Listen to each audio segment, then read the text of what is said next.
अब तुम चिंता मत करो कि लोक में क्या कहा जाएगा तुम्हें। कई बार उपासक इसमें फंस जाता है।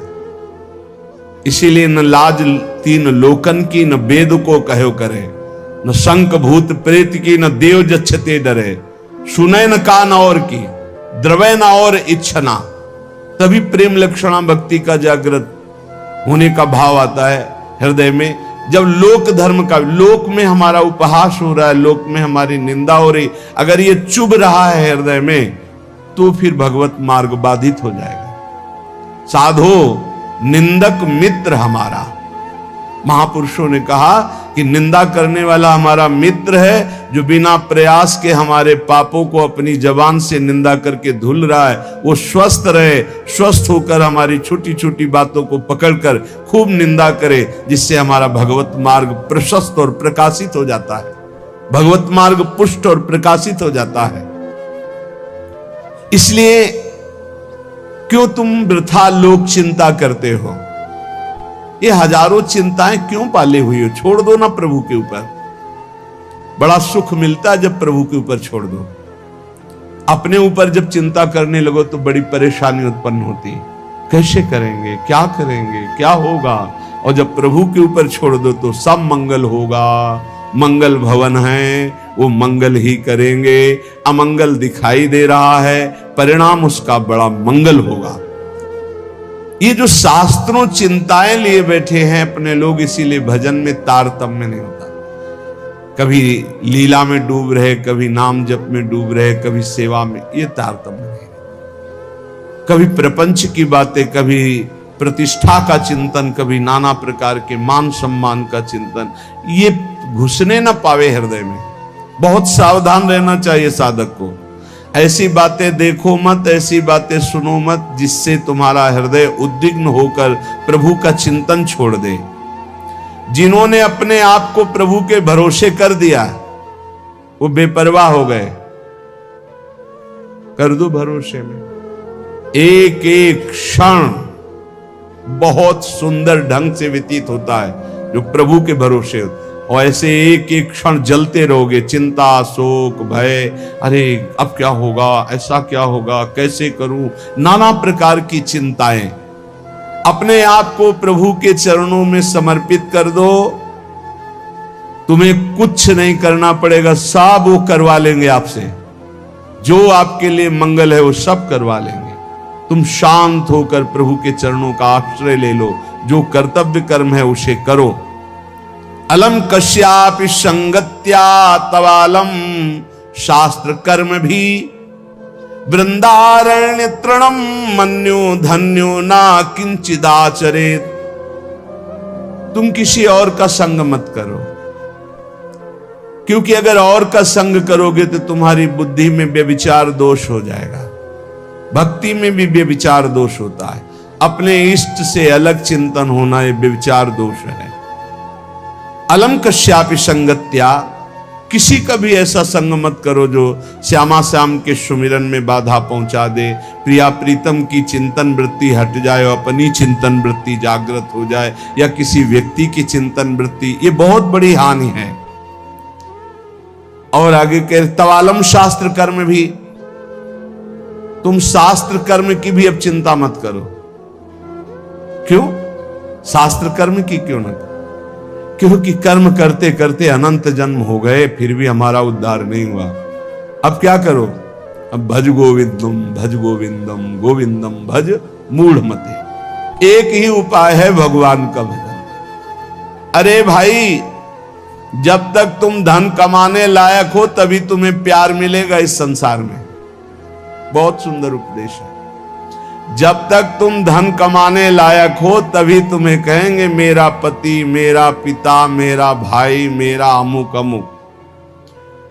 और जिस दिन तुम धन कमाने लायक नहीं रहोगे उस दिन कोई बात नहीं पूछेगा, पक्की बात है। वाह वाह जब चल रहा है तो सब हाथ मिलाएंगे, और जब बुरा समय आएगा तो तुम्हारी गली से निकलना हो ठीक नहीं समझेगी कि अगर उधर निकलेंगे कहीं वो मिल न जाए और कुछ मांग न ले, कुछ कह न दे। जब तक तुम धन कमाने लायक हो, तुम्हारे पास धन है, तभी तक तेरे को प्यार मिल रहा है संसार से, परिवार से। और जब तू रोगग्रस्त हो जाएगा, जराग्रस्त हो जाएगा, तो कोई भी तेरे से बात नहीं पूछेगा, बात नहीं करेगा। अरे मूढ़, इसलिए तू निरंतर गोविंद का भजन कर ले, गोविंद का भजन कर ले, गोविंद का भजन कर ले। ये आशा परिवार की, भोगों की इतनी सुदृढ़ है फांसी ये कि नहीं कटती है। बूढ़ा हो गया है, त्वचा सब ढीली हो गई, हड्डी हड्डी दिखाई देती है, सिर के बाल सब पक गए, दांत एको नहीं रह गए, लाठी लेके चल रहे, फिर भी वही परिवार की ममता। दरवाजे पे बैठा वही परिवार के विषय में सोचता रहता है। ये नहीं सोच रहा कि मृत्यु नजदीक आ रही, भगवान का भजन कर ले, अपने जीवन को सार्थक कर ले। अरे मूढ़, तू निरंतर गोविंद का भजन कर ले, गोविंद का भजन कर ले, कोई तेरे काम आने वाला नहीं। जब अवस्था ढल जाती है तो काम वेदना अंदर रहती, लेकिन काम क्रीड़ा नहीं हो पाती, जलता रहता है वो वृद्ध। जब जल सूखने लगता है तो जलाशय, जिसने उसमें जो अंदर होते कछुआ, मछली, मेढक, जो भी जीव, सब व्याकुल होने लगते हैं। क्या जलाशय, जब जल सूख गया, अवस्था निकल गई, तो क्या विकार, काम विकार उसे जलाता रहता है। वो चिंता से जलाशय में डलते रहते हैं कि अब पानी सूखा, मरेंगे। ऐसे ही जब धन नष्ट हो जाता है तो कोई परिवार का मित्र, रिश्ता, नाता कोई निर्वाह नहीं करता। सच्ची हमने देखा है, ये दृश्य देखे हैं। इसी प्रकार अगर तत्व ज्ञान हो गया तो संसार से तुम मुक्त हो जाओगे। इसलिए तत्व ज्ञान प्रदान करने वाले भगवान गोविंद का भजन कर। दिन व्यतीत हुआ, रात आई, रात व्यतीत हुई, प्रातः हुआ, फिर दिन व्यतीत हुआ, फिर सायं आई। तुम्हारी आयु नष्ट हो रही, गए 24 घंटे, अब पता नहीं कितने घंटे, कितने मिनट है।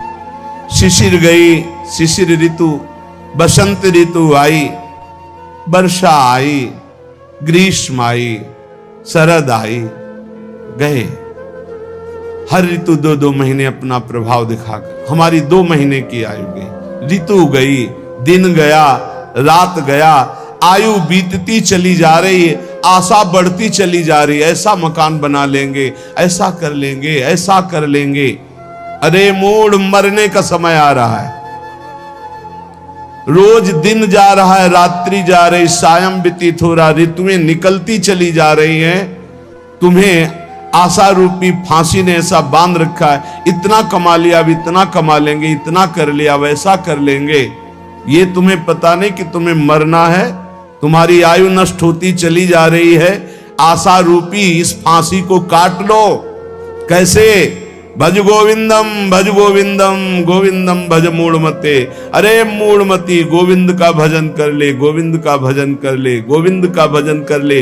नहीं, मृत्यु के समीप आने पर ये व्याकरण का शब्द डुक्रिंच करने, ये तुम्हारी रक्षा नहीं कर पाएगा। ये व्याकरण, ये पढ़ाई लिखाई, ये तुम्हारी मृत्यु पर विजय प्राप्त नहीं। मृत्यु पर गोविंद गोविंद हरे मुरारे, गोविंद गोविंद मुकुंद कृष्ण, गोविंद गोविंद रथांग पाणे, गोविंद दामोदर माधवेति।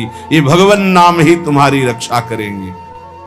जिसने गीता जी को पढ़ा, श्रीमद् भागवत गीता जी, कुछ लोग तो इस भेद ही नहीं जान पा रहे हैं कि श्रीमद् भागवत और श्रीमद् भगवत गीता जी अलग है, नहीं जान पाते हैं कई लोगों के ऐसे। जिसने जो युद्ध क्षेत्र में भगवान श्री कृष्ण चंद्र ने अर्जुन को 18 अध्याय उपदेश किया, उसे श्रीमद् भगवत गीता जी कहते हैं। और भगवान व्यास देव जी द्वारा रचित श्री सुखदेव जी ने जो 7 दिन में परीक्षित जी को सुनाया, वो श्रीमद् भागवत है।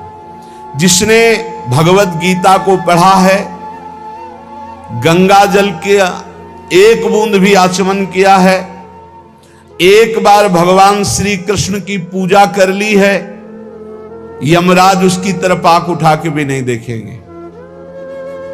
एक बार भगवत गीता पढ़ा, एक बार गंगा जल का आचमन किया, एक बार भगवान श्री कृष्ण की अर्चना वंदना कर ली, तो यमराज कभी उसकी तरफ नहीं देखेंगे।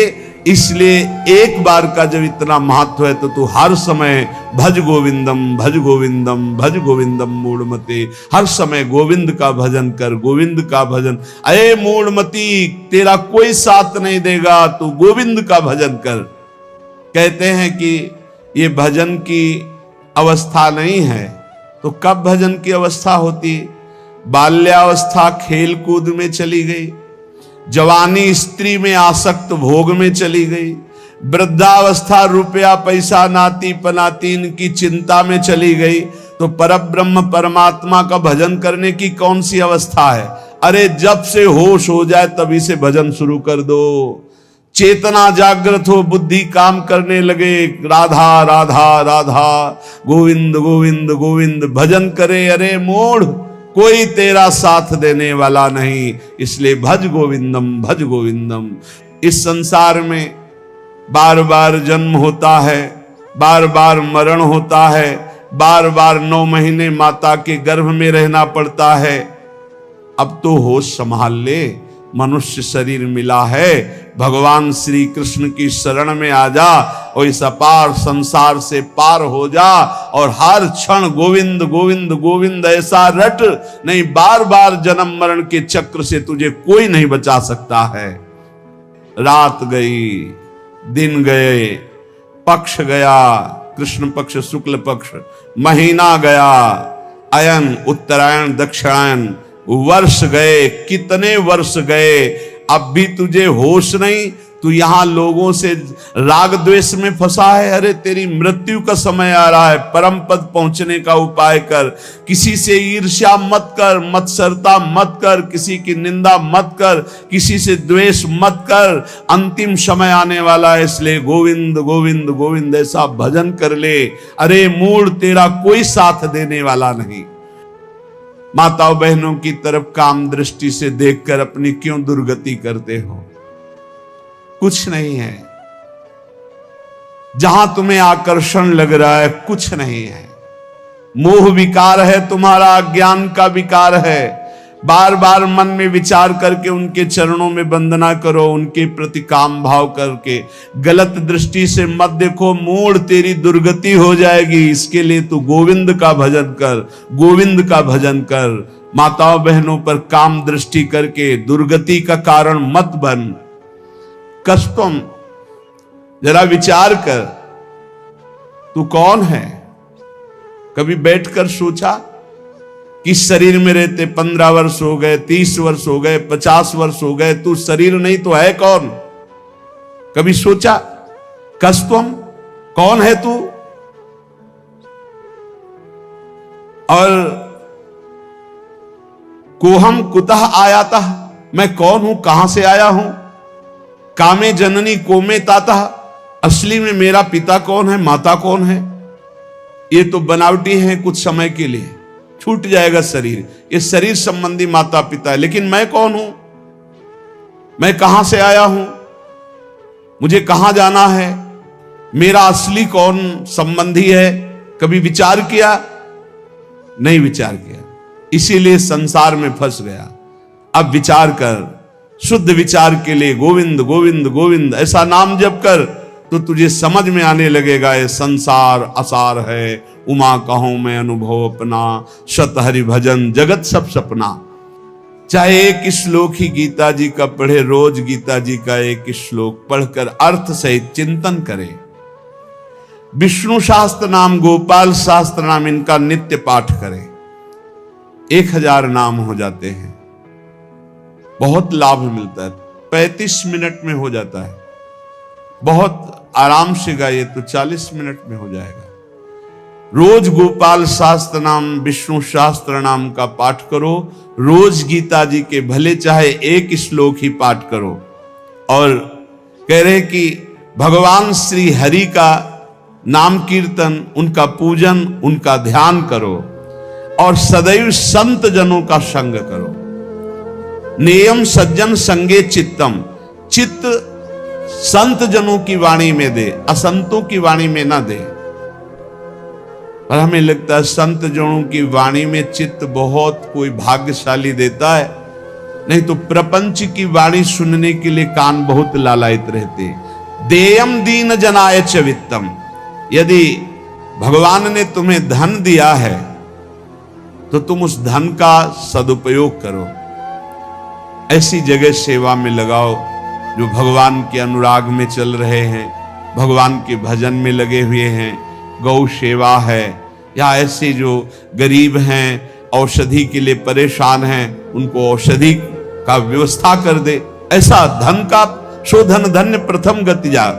नेयम सज्जन संगे चित्तम देयम दीन जनाय च वित्तम। धन की सार्थकता है दीन जनों की सेवा में, और खूब नाम जप करे।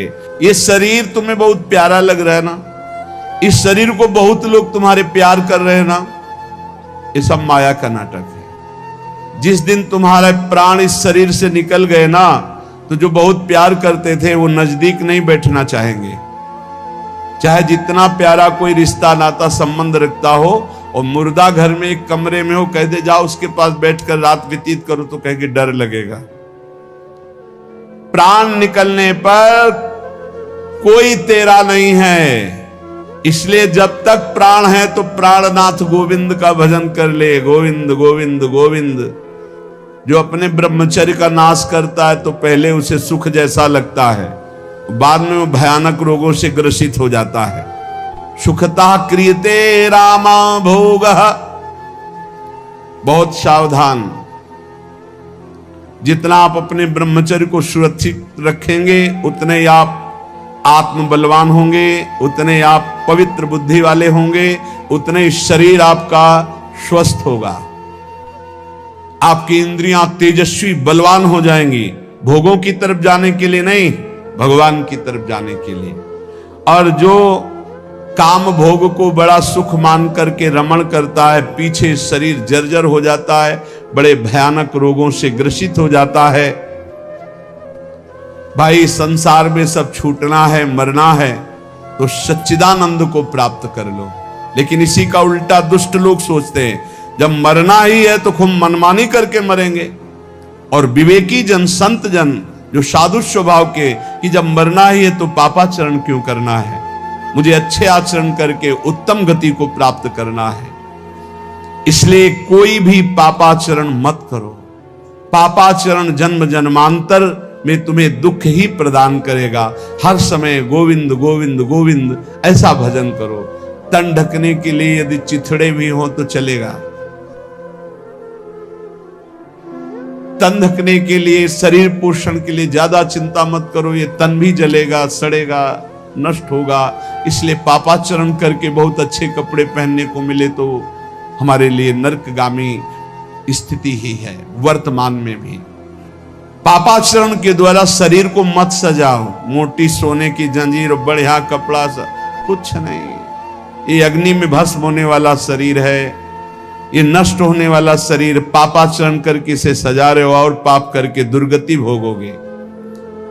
एक मार्ग है ऐसा जो तुम्हें इस जन्म में पुण्य और पाप दोनों से बचाकर भगवत प्राप्ति करा दे।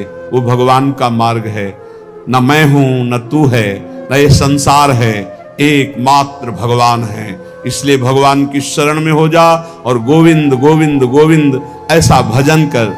चाहे गंगा सागर चले जाओ, चाहे बड़े बड़े उपवास कर लो, चाहे बड़े बड़े दान कर लो, जब तक भजन नहीं करोगे तब तक ज्ञान नहीं होगा। क्या ज्ञान? ये संसार में एकमात्र वासुदेव हैं। बहु नाम जन्मनावंते ज्ञानवान माम प्रपद्यते वासुदेवा सर्वमित सामहात्मा सुदुर्लभा। एकमात्र भगवान सर्वत्र है। ये अनुभूति जब तक नहीं होगी तब तक संसार चक्र में तुम्हें बार बार आना पड़ेगा। तो ये ज्ञान कैसे होगा? बोले निरंतर नाम जप करने से। चाहे गंगा सागर दौड़ आओ, चाहे बड़े बड़े उपवास कर लो, चाहे खूब दान कर लो, जब तक भजन नहीं करोगे तब तक शुद्ध ज्ञान नहीं होगा। और शुद्ध ज्ञान हुए बिना सर्वान वस्तुतया निरीक्ष परम स्वाराध्य बुद्धिर्मम, आपको भगवत प्राप्ति नहीं होगी। इसीलिए कह रहे बार बार गोविंद का भजन कर, बार बार गोविंद का भजन कर। श्रीपाद प्रबोधानंद जी इसीलिए कह रहे अलम कश्यापि संगत्या तब आलम शास्त्र कर्म भी। जीव भगवान से विमुख होकर संसार को सत्य मानकर इंद्रियों के द्वारा भोगे जाने वाले विषयों में सुख बुद्धि करके, धन मान प्रतिष्ठा कीर्ति इनमें सुख बुद्धि करके वो भगवान से विमुख हो गया है। वो अज्ञान में ही अपने को सुखी मानता है। कोई बिरला ऐसा है जो अज्ञान का त्याग करके भगवान की शुद्ध भक्ति में अपने चित्त को जोड़ पाता है। श्रीपाद कह रहे हैं बिना वृंदावन की कृपा के, बिना वृंदावन के रसिकों का संग किए, बिना वृंदावन की रजरानी का सेवन किए प्रेम लक्षणा भक्ति जागृत नहीं होती। क्योंकि प्रेम समुद्र है वृंदावन, और हमारे अनंत जन्मों के ऐसे अपराध, इस जन्मों के ऐसे पाप हैं जो विशुद्ध प्रेम लक्षणा भक्ति में प्रवेश होने नहीं देंगे। तो इन महत पापों का नाश श्री धाम वृंदावन का आश्रय वास ये नष्ट कर देता है, बड़े बड़े अपराधों को धूल धूसरित कर देता है। श्रीपाद कह रहे हैं संतु विधर्मा सतसः सद्धर्मायान्तु सर्वेस्तम यदि वृंदावन मंगी कुरुते मम का तदा चिंता। यदि श्री जी की कृपा से वृंदावन ने मुझे स्वीकार कर लिया, कैसे हम जाने कि हमें वृंदावन ने स्वीकार कर लिया? जब हमारे हृदय में एक आश्रय जागृत हो जाए कि हमसे साधन तो भले उस कोटि का नहीं बनता, पर वृंदावन धाम की कृपा है। वृंदावन की कृपा से वृंदावन के अतिशय लाडिले युगल सरकार हमको इसी जन्म में प्राप्त हो जाएंगे। वृंदावन हमारा प्राण है, जीवन है। भले हम अखंड वास नहीं कर पाते, पर वृंदावन ही हमारा सर्वस्व है। संत विधर्मा सतसः बहुत गूढ़ विषय है। कह रहे हैं हजारों हजारों अधर्म हो गए हों तो भी तुम्हें प्रियालाल की प्राप्ति हो जाएगी। विश्वास करो, ये धाम बहुत पावन करने वाला है। पवित्रता का मूर्तिमान स्वरूप गंगा जी, वहां भी अवगाहन हुआ है, तीर्थों का भी अवगाहन हुआ है और पवित्र क्षेत्रों का भी अवगाहन हुआ है। पर श्री धाम वृंदावन अमोघ है। जब तक आपका हृदय पावन नहीं है तो आप इसका अनुभव नहीं कर सकते हैं। लेकिन आप किसी भी तरह से वृंदावन के प्रति श्रद्धा कर लीजिए, विश्वास कर लीजिए, तो आपको अनुभव में आएगा। जिसे वृंदावन रूपी महामहिम धाम का अवगाहन करने को मिला, फिर उसकी इच्छा किसी और तीर्थ या और महत स्थानों की तरफ नहीं जा सकती। अगर जा रही है तो अभी अवगाहन नहीं हुआ। पाए रतन चीन्हो नहीं, करते दीन्हो डार, ये माया श्री कृष्ण की मोहे सब संसार। अगर वृंदावन मिला, महामहिम वृंदावन ने कृपा करके अपने में आश्रय दिया या वास दिया, और आप उसे छोड़कर अन्य किसी तीर्थ में पावन होने की इच्छा रखते हैं, तो रतन को नहीं पहचान पाए इसलिए फेंक दिया और कांच को उठा लिया। पाए रतन चीन्हो नहीं, दीन्हो करते डार, हाथ से छोड़ दिया। धाम के वास मात्र से श्रीपाद कह रहे हैं कुरते मम का तदा चिंता। अब मुझे कोई चिंता नहीं, भगवत प्राप्ति पक्की। हमारा मन नहीं लगता, हमारा मन विकारी है, ऐसा ये सब नष्ट हो जाएगा। कृपा एक बहुत बड़ा प्रवाह है। जीव सरिता सावन जल उमगत सन्मुख सिंधु सिधारे, कोई रोक ले। जब सावन में अच्छी वर्षा होती और बाढ़ आती है तो सीधे समुद्र की तरफ उफनती हुई यमुना जी या गंगा जी जा रही, कोई रोक के दिखाए। ऐसे ही जब कृपा का उफान होता है तो कैसा भी पातकी जीव क्यों न हो, वो परम पद को प्राप्त कर लेता है। और कह रहे सतसा सद्धर्मायांतु, यदि सैकड़ों प्रकार के तुमने सद्धर्मों को लुप्त कर दिया, बड़े आदेशों का खंडन किया, शास्त्र आज्ञा का खंडन किया, संतों की अवहेलना कर दी, वैष्णवों का अपराध कर दिया, तो भी डरो मत, सीधा वृंदावन आ जाओ। वृंदावन का रज का सेवन, ठाकुर जी के दर्शन, चरणामृत का पान, वृंदावन की परिक्रमा, यमुना के किनारे बैठकर नाम कीर्तन, इस सब पापों को नष्ट कर देगा। पर उसमें एक नियम लेना होगा कि आगे से हमारे द्वारा पाप नहीं होंगे। यदि ऐसा नियम नहीं लोगे तो बार बार फिर वो प्रायश्चित नहीं माना जाता, फिर उसको भोगना पड़ता है।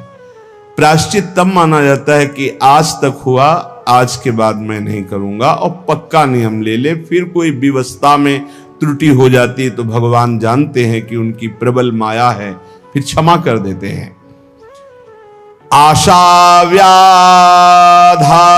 वृंदा विपिने वासाय यत्नो धाई, यदि मंद धीर वर्हिष्याम वृंदा विपिनम कृपालु पालयेत् तदपि।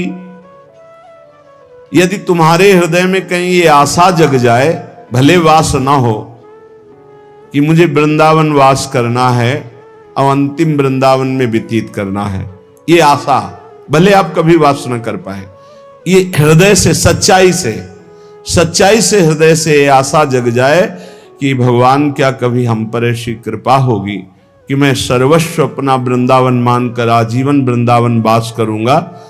और उसके लिए वो चेष्टारत भी है, वासाय यत्नो धाई, प्रयास भी करता है, पर वो वृंदावन वास नहीं कर पाता, तो उसे वृंदावन वास का ही फल मिलेगा। ये है देखो चमत्कार आश्रय का। उसने मन में ठान लिया मैं वृंदावन वास करूंगा, चेष्टा भी करता है पर असफल हो गया, वृंदावन वास नहीं कर पाया, तो वृंदावन वास के ही फल का उसको अनुभव होगा। जो एक वृंदावन वासी को फल प्राप्त होता है वो उसको प्राप्त होगा। विश्वास करो, जो यत्नशील है, वृंदावन वास की आशा रखता है, भगवान नाम जप करता है, वो सीधे भगवत धाम जाएगा, शरीर छोड़कर, कहीं कोई भी हो, संशय करने की जरूरत नहीं। ये बड़े भाग्य से आता है। और यदि तुम्हें अखंड वृंदावन वास मिल गया, यदि मंदधीर वर्हि श्याम वृंदा विपिनम कृपालु पाले तदपि, तो तुम ये चिंता मत करो कि तुम्हारा पालन पोषण कैसे होगा, सीधा वृंदावन करेगा। तुम्हें अपने पालन पोषण के लिए बाहर जाने की जरूरत नहीं, सीधा वृंदावन अपने आप पालन पोषण करेगा। विश्वास करो। इस श्लोक में दो बातें इसमें बताई गई। पहला ये कि यदि आप ऐसी आशा सत्संग सुनकर धारण कर लिए कि क्या कभी मुझे अखंड वृंदावन वास मिलेगा, और आप प्रयत्नशील भी हैं और वृंदावन वास नहीं हो पाता, तो आपको वृंदावन वास का ही फल मिलेगा। दूसरा, यदि आप वृंदावन वासी हैं, आपको वृंदावन वास मिल गया है, तो किसी भी व्यवस्था के लिए बाहर कदम मत रखो, धोखा हो जाएगा। आपका पालन पोषण समर्थ वृंदावन है, पक्का विश्वास कीजिए। ये अनुभव की बात कह रहे हैं। पालन पोषण ऐसे करता है अनंत माताओं जैसा। जैसे अनंत माताएं हो तो उस एक पुत्र को कभी कोई चिंता ही नहीं करनी पड़ेगी, क्योंकि अनंत माताएं उसके लिए चिंता करती। ऐसे वृंदावन सर्वस्व सुख प्रदान कर देता है। जब तक हमारी अंदर से सही शरणागति वृंदावन के प्रति नहीं होती, तभी तक भटकना है, चिंता है, शोक है। नहीं तो आप निश्चिंत बेपरवाह हो जाइए, ये धाम अपने प्रताप से आपका परम कल्याण, परम मंगल कर देगा। आनंद पर सीमा सीमा च सौभाग्य रस सारस्य, हरि मधुरिमांत्य सीमा वृंदावन में सेव्य गुण सीमा। आनंद की सीमा है वृंदावन। ये आनंद क्यों नहीं मिलता? परमार्थ में चलने वाले प्रपंच में क्यों फंस जाते हैं? निंदा, स्तुति, लड़ाई झगड़ा, बड़ा छोटा, ये सब प्रपंच है। जैसी थरिवंश प्रपंच बंच सब ये काल व्याल को खायो, ये सब प्रपंच है। क्यों फंस जाते हैं? क्योंकि प्रभु की प्रियता किसी और कोई प्रीता जागृत हो जाती है। प्रपंच जब हृदय में घुस जाता है तो ये वायरस की तरह हृदय को ऐसे पकड़ लेता है कि आनंद नहीं है। भगवदानंद धाम में रह रहे हो, प्रभु के आश्रित का मार्ग ग्रहण किए हो, कुछ न कुछ नाम जप कर रहे हो, सत्संग सुन रहे हो, आनंद क्यों नहीं आ रहा? क्योंकि ये प्रपंच अंदर घुस गया है। इस प्रपंच को हटाना होगा। कैसे हटेगा? बोले श्याम श्यामा पद कमल संग शिरनायो। जय श्री हरिवंश प्रपंच बंच सब एक काल व्याल को खा। एक काल के द्वारा ग्रसित प्रपंच है, इस पर महत्व बुद्धि मत रखिए। यहां कोई भगवान का नाम नहीं लेना चाहता, तुम्हारा नाम कौन लेगा? ये 4 दिन की चांदनी है। बड़े बड़े सिद्धों के ऊपर प्रहार किया गया तो अपने लोग क्या हैं? पूज्यपाद उड़िया बाबा के ऊपर गड़ासा चलाया गया, कुल्हाड़ मारी गई श्री मंगनानंद सरस्वती जी की, पलटू बाबा को कुटिया में घेर कर आग लगा दिया गया। ये भजनानंदी बड़े बड़े सिद्धों को ऐसी लीलाएं माया जनित क्लेश दिए गए तो अपने लोग क्या विश्वास करें कि अपने साथ क्या नहीं हो सकता? धैर्य पूर्वक प्रपंच का त्याग करके प्रियतम के अनुराग में रंगे हुए प्रेमी जनों का संग करते हुए जब हम चलेंगे तो आनंदापार सीमा, अपार आनंद की सीमा वृंदावन है। इससे बढ़कर कोई आनंद नहीं जहां प्रिया प्रीतम खेल रहे हैं। सीमा च सौभाग्य रस सार सारस्य, सब रसों का सार रस है माधुर्य रस, और माधुर्य रस की उपासना मिल गई तो हमारा बड़ा सौभाग्य है। आनंद की सीमा वृंदावन मिल गया और उपासना की सीमा माधुर्य रस मिल गया, और हरि मधुरिमांत्य सीमा प्रभु के प्रेम की सीमा है, चरम सीमा है सहचरी भाव। ये जो दासी भाव राधा दास चरम सीमा है, कहीं स्वसुख वांछा का लेस भी नहीं इसमें। प्रिया प्रीतम मंद मंद मुस्कुराते ही एक तरफ खेल रहे हैं तो सहचरियां देख रही हैं, अपनी कुंज रंध्रों से दृष्टि से निहाल हो रही, आशीष दे रही हैं। उनको ये नहीं कि मेरी तरफ देखे, परस्पर देख। अंसन पर भुज दिए बिलोकत इंदु बदन भी। कभी झूलन लीला में झूला झूल रहे, दोनों पुलक रहे हैं। दयसीस हरिवंश प्रशंसत करी अंचल की छोर। ये चरम सी हरि मधुरिमा अत्यंत सीमा, अत्यंत हरि मधुरिमा की सीमा है। वृंदावन मेव सेव्य गुण सीमा, जो वृंदावन का वास स्वीकार कर लेता है, वृंदावन का आश्रय स्वीकार कर लेता है, समस्त भागवतिक गुण उसमें प्रकाशित हो जाते हैं।